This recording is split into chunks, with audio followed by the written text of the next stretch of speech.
Hi guys, this week on Angling Times we are honored to be with Simon Claxton. Simon is the sales director for Navico, is it? And he's with Lowrance. He's also the sales director of the EMEA. Simon, thank you for meeting with us this morning. No worries, good to be here. Perfect. Now, Simon, Lowrance has been the biggest marine electronics brand in the world, right? And I've heard you touch on this on one of the dealer evenings a little while back. Could you please tell us how Lowrance has become to be this big, huge brand worldwide? So obviously Lowrance has always been innovative in the products that it's bringing to market, and has always been established in the fishing market and what we're doing. So what we've done is really try to bring products to every fisherman, every type of boat, every angle we can potentially do, and give people that really nice user interface so they can then they can get used to the easiness of actually using the equipment and finding the fish in the sea. So in developing that innovation and being first to the market with the innovation, that's enabled us to grow substantially over the last few years across the world. And originally predominantly based in the US, but now growing out across the world. We're now a truly global brand, which is why we get to come to beautiful places like this. Of course. And so Lowrance covers every facet of angling, and you've got a range that from the smaller units to the bigger ones. Is this to do with the guy's competitive nature in angling? Yeah, sure. I mean, I think anyone who goes out fishing, has been out fishing, is always looking at ways to improve and ways to catch bigger or more fish. So to be able to improve it, even if you're on a 5-meter boat up to, or even a jet ski or whatever, to be able to improve that experience and make more quality time in the water. And that's what's enabled us to develop. And the development of the electronics market over the years has enabled us to really bring the size of the units from 3-inch right up to kind of 12-inch big screens that can do anything and be adapted anyway for any style or any type of boat. Brilliant. Now guys, we know Inside Genesis has been the biggest thing. We wanted Simon to tell us how's it been developing on a global scale? It's going really well. We're opening up more countries. We have to just legitimize the product in some countries for legal reasons, and we're opening up more and more countries, and the more people that are joining, the bigger and bigger it's growing. So the amount of data we're getting, we were starting off at hundreds of acres a month, and now we're getting tens of thousands of acres uploaded every single month. So that's enabling us to really capture the data.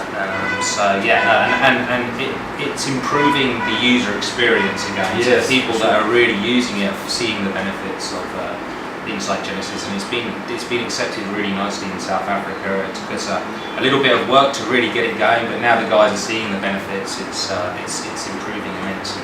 Brilliant. And of course, one of the biggest things that we've all been excited about was the outboard pilot. Sure. How's that been taken up? Has it been well accepted? Running smoothly? Yeah, no, it's a great, because it's an add-on to the system. It's been accepted. We've been every time we've come and visited the market and talked with the guys here at Lowrance South Africa. They've always been asking me, "Where's this pilot? Where's this pilot?" To finally be able to deliver it, and the feedback's been amazingly good. It's been working incredibly well. The feature set's really nice, and the sales we're pretty much selling as many as we can make at the moment. So that is brilliant stuff. Really well, Brilliant. Yeah. Okay, and now I know with regards to fishing tackle, we have some harsh conditions that we use over here. With regards to the Lowrance units, how do you guys develop your units with regards to harsh fishing conditions or harsh climates? So we have certain specifications, IP specifications. The units are all built to. In general, that means that the units are sprayed with a pressure hose for a certain period of time in environmental labs and things like that. So generally to get through them tests and in huge, very strong heats and cold as well, because the units we also not so much here in Africa, but we have ice fishing and things like that the guys use the units for. So the units are very stringently tested, and to date, luckily and touch wood, they've been very robust, and very few issues with them at this time. So that makes things a lot better. All right, perfect. Well, just to round it off, I know you cannot say too much, but if you can, tell us what's next from Lowrance, what's in the R&D. So from our end, we're always looking to innovate. We're always looking to bring something out before the competition, and then to innovate on the market. So without being too specific, we'll carry on down that road of innovation, trying to bring new things to the market that actually add on a user experience. And obviously with the development of Insight Genesis, that capturing of data, we believe, can go a lot further in the future. So we're very much looking at digital platforms and how we can incorporate apps to work with units and things like that. So I think on the digital side, in the next few months, we'll see some really nice things we can talk about next time I'm down and show to everyone and run through. So we're developing fast now, which is nice. Brilliant. Well, guys, there you have it. Lowrance, you heard it from Simon. Why they are leading, what they are. You know, one of the leaders in marine electronics, and where the quality comes from. So until the next time on Angling Times, we'll see you then. Thank you, Simon.